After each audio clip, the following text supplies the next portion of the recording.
అమ్మా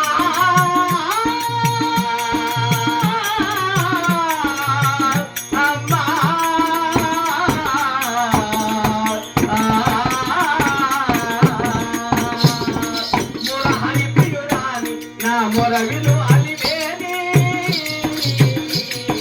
మొరాలి ప్రియురాలి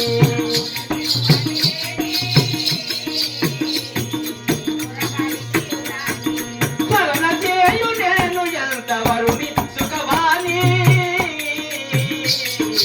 మొరాలి ప్రియురాలి. చూడమ్మా, ప్రపంచమందు ఆది విష్ణు ఆది లక్ష్మి మీరు.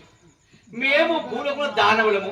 మాతో మీకు పని లేదు, మీతో మా పని లేదు. కానీ నీ భర్త మోహాంధుడయ్యి గర్వాంధుడయ్యి మదంతుడయ్యి కళ్ళకు పొరలెక్కి పరకాంతమైన భ్రమపడి నా పతిలో ధర్మం తెలిపాడు కాబట్టి నీ పతి ఒక రౌతుగా మార్చాను అంతే తప్ప నీ పతిని నేనేం చేయలేదు. మహారాణి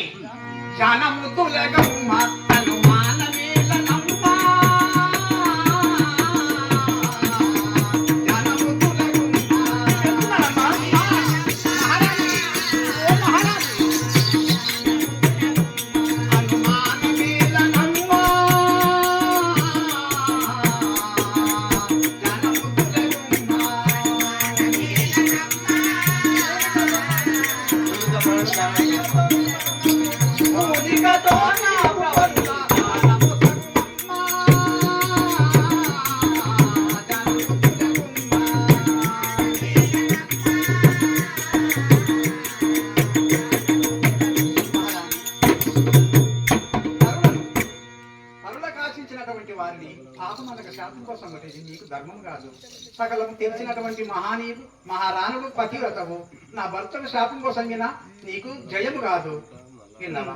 నాకు నీ పత్ని నేను దానం ఇవ్వాలి. అవును, అంతేనా? అంతేనమ్మా. నీవు అష్టలక్ష్మి, వైభవలక్ష్మి, గృహలక్ష్మి, ధాన్యలక్ష్మి, ధనలక్ష్మి, సంతానలక్ష్మి, మహాలక్ష్మి, శ్రీలక్ష్మి ఎన్ని అవతారాలు మెత్తినా కలిగినటువంటి దానం నేను. ఇంద్రమాతవు లోకమాతవు నీవే కదా. అవునమ్మా.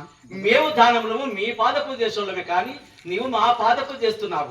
ఇప్పుడు అంటే అది కాదమ్మా, ఏదో తెలిసి తెలియక నీ వద్దకి వచ్చినాడు కదా. అట్లయినా ఒకవేళ నీ పతిని నేను దానం ఇవ్వాలంటే నీ పతి ముఖం నేను చూడలేదు. మరి ఎలా తెలిపాడు కాబట్టి మరి దీనికి ఎలా చేస్తారు? జడియనేల కమల నా పతియు నేను అనిలా జడియనేల కమల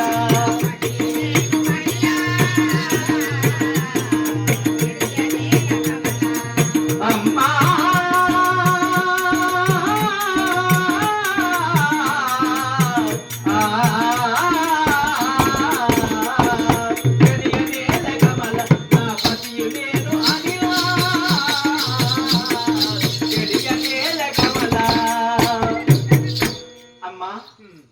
నా పతి భగభగ మండి అగ్నిలో కాలుతున్నాడు.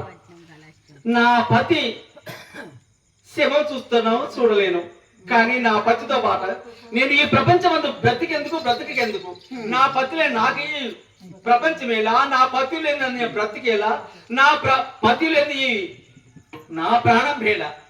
నా పతి నేను హాయిగా ఆ అగ్నిలో కాలికున్నప్పుడు అప్పుడు కదా నీ పతి లేస్తాడు. అదంతా నేను చెప్పలేను. ఒకవేళ చెప్పిన నా పతి నేను అగ్నిలో కాలి కూలి పూట అయితే అందులో ఒక తులసి చెట్టు మొలుసును ఆ తులసి దగ్గరికి వెళ్ళి ఆకులు పువ్వులు తీసి ఒక మాలగా కట్టి ఆ మాల తీసుకువెళ్ళి నీ పతి కంఠమందు వేస్తే అప్పుడు నీ పతి లేస్తాడు. అంతవరకు లేవడు. ఇప్పుడు నా పతితోటి సజీవ దాహనం అంటే ప్రాణముతో నేను అందులో కాలి కూతాను. అంతవరకు నా వద్దకు రాకు. నీ భర్తతో హాయిగా నీవు కూడా అక్కడ కాష్టానికి దాహం. నేను నా బ్రతికెందుకు నా పతి పోయినాక సరే. నా పతి ఎంత కొట్టినా తిట్టినా హింసించినా నా పతి నాకే దైవం గాని వేరే మనుషులకు లేదు. అందుకే నా పతి చనిపోయాడు, నేను నా పతితో చనిపోతాను. తులసి, నా భర్త ఇక్కడ శాసనమై ఉన్నాడు. అదిగో శ్మశానమై అక్కడ ఆ శిరస్సుల ఎద్దున్నాడు. ఎంత గర్వం వచ్చిన నా భర్తకు. వెళ్ళు, చక్కదనగా రూపం మమ్మల్ని వస్తుంది.